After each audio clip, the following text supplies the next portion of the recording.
Hello mga mare, welcome to my mini vlog.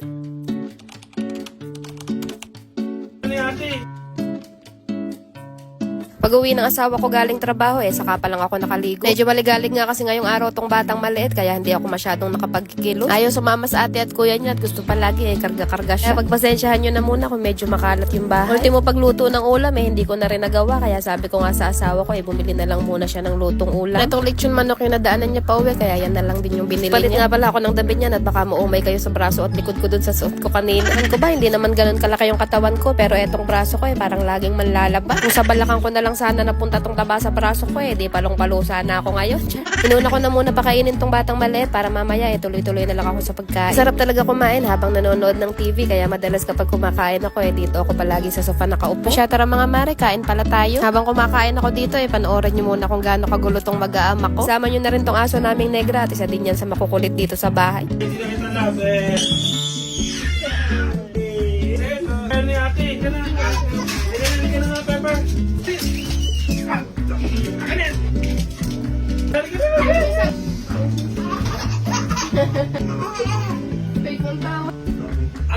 No, diba ganyan lang naman kami kaingay dito sa bahay araw-araw. Hindi pa kasama yung bunganga ko dyan kaya medyo tahimik pa yan ang lagay na yan. Tapos ko kumain nagligpit lang din ako ng mga pinagkainan tapos nilinisan ko na rin ang batang maliit at pinatulog ko na rin. Kakatamad talaga magtupi mga mare pero masakit din naman sa ulo kapag ganitong merong nakatumpok. Kaya no choice kundi tupiin talaga. Huwag nyo na lang pala pansinin tong wolfa namin. Alam ko kumakaway-kaway na yung alikabok niya. Kaya nyo lilinisin ko na lang bukas. Baka naman sabihin nyo bakit hindi ako tinutulungan itong asawa ko dito magtupi. Hindi dito lang naman siya. Ginagawa kasi siyang sales report sa work niya kaya andyan dyan siya. Pero kahit wala din naman siguro yung ginagawa, hindi pa rin yan tutulong magtupi. Kaya sige na nga, i-bash nyo na lang. Charot-charot lang yun mga mare. Ang totoo niyan, katuwang ko talaga yan sa lahat ng bagay. Ayan at nung nagising yung anak niya, pinatulog niya na muna ulit. Pero nung binuhay ko yung ilaw dito sa sala, nagising na naman. Mamamlansya pa rin nga kasi ako ng mga uniform. Kaya sabi ko nga dito sa asawa ko, tabihan niya na lang muna sa kwarto. Siya nga pala, itong pamamlansya, isa rin sa mga gawain na hindi ko masyadong bet gawin. Mainit nga kasi ito sa pakiramdam. Talagang pinagpapawisan ako dito ng malala. Yung pagtutupi at pamamlansya, hindi ko yan pinagsasabay gawin sa isang araw. Kaya ewan ko din nga sa sarili ko at bakit napagsabay ko sila parehas gawin ngayon. Hindi nga pala ako ganun kapulido mamlansya mga mare. Basta matanggal lang yung mga gusot-gusot okay na sa akin. Gusot din naman kagad yan pag suot pa lang ng bag. Ang importante, hindi siya yung tipo na parang hinugot lang sa puwet ng kalabaw.